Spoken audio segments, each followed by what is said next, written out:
ഇതേ ഇഷ്ടകാരങ്ങൾ കേട്ടിട്ട് ശമ്പളം മേടിക്കുന്ന ലോകത്തെ ഏക തയ്യക്കാരൻ അത് ഈ ജാര. ഇപ്പൊ നാട്ടിൽ നിന്ന് ആരെങ്കിലും വിളിച്ചിട്ട് പണി എന്നാന്ന് ചോദിക്കുമ്പോ ഞാൻ പറയും റേഡിയോ ജോക്കിയാത്ത. ആരോട് പറയാൻ, വെടി വെച്ചാ പുകയാ. എവിടാ മോനെ?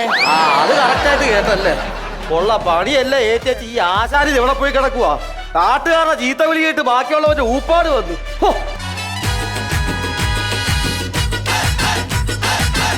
എന്നാ പണി ആചാര്യ കാണിക്കുന്നത്? ഈ 2 ദിവസം ആചാര്യ എവിടെ പോയി കിടക്കായിരുന്നു. ആൾക്കാരെ ചീത്ത വിളി കേട്ട് ബാക്കിയുള്ളവന്റെ ഊപ്പാട് വന്നു, അറിയാവോ? എടാ നീ വല്ലതും അറിഞ്ഞിട്ടാണോ നീ സംസാരിക്കണേ? എടാ ഞാൻ 2 ദിവസം ആശുപത്രിയിലായിരുന്നു. ആശുപത്രിയിൽ എന്നാ പറ്റി? എടാ ഞാൻ തയ്ക്കുമ്പോൾ എന്റെ സ്റ്റൈല് നിനക്ക് അറിയാവോ? എങ്ങനെയാ ഞാൻ ഇതിന്റെ അകത്ത് നൂല് വെക്കാറില്ല. എന്നെ കടിച്ചു പിടിച്ചിട്ട് അടിക്കുമല്ലോ പതിവ്. അങ്ങനെ അടിച്ചോണ്ടപ്പോ പെട്ടെന്നൊരു എക്കിളിങ് വന്നു. വന്നു നൂലങ്ങ് ഒഴുകിപ്പോയി. അയ്യോ, വന്നിട്ട് ആശുപത്രി ചെന്നപ്പോ ഡോക്ടർമാരും നേഴ്സുമാരും കൂടി എവിടുന്നൊക്കെ നൂല് വലിച്ചെടുത്തെന്നറിയാം. മൂക്കിന്നും ചെവിന്നും വായിന്നും എല്ലാം.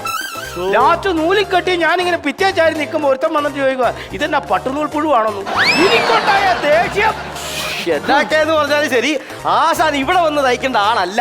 ഹോളിവുഡിൽ എവിടെയെങ്കിലും ഫാഷൻ ഡിസൈനർ ആകേണ്ട ആളാ. അതെ എല്ലാരും പറയുന്നുണ്ട്. ഞാൻ കണ്ടായിരുന്നു. എന്നാന്ന് അലമാരയുടെ 3ാമത്തെ കളിയിരിക്കുന്ന ആ ബ്ലൗസ് എന്നാ സൂപ്പർ തയ്യലാ. എന്താ ഡിസൈനിങ് അത്. സത്യം പറഞ്ഞു കഴിഞ്ഞാൽ ആ ബ്ലൗസ് ആശാൻ തന്നെ വെട്ടിയതാണോ? ഇത് മൂഷികം വെട്ടിയല്ലേ? ആ അത് ശരി. ഞാനില്ലാത്തപ്പോ വേറെ പണിക്കാരെ വെച്ച് പണി നടത്തുന്നുണ്ടല്ലോ. അതല്ല, നീ എലി വെട്ടിയതാണ്. ഇതെന്തിനാ ഇപ്പൊ എടുത്തോണ്ട് വന്നത്?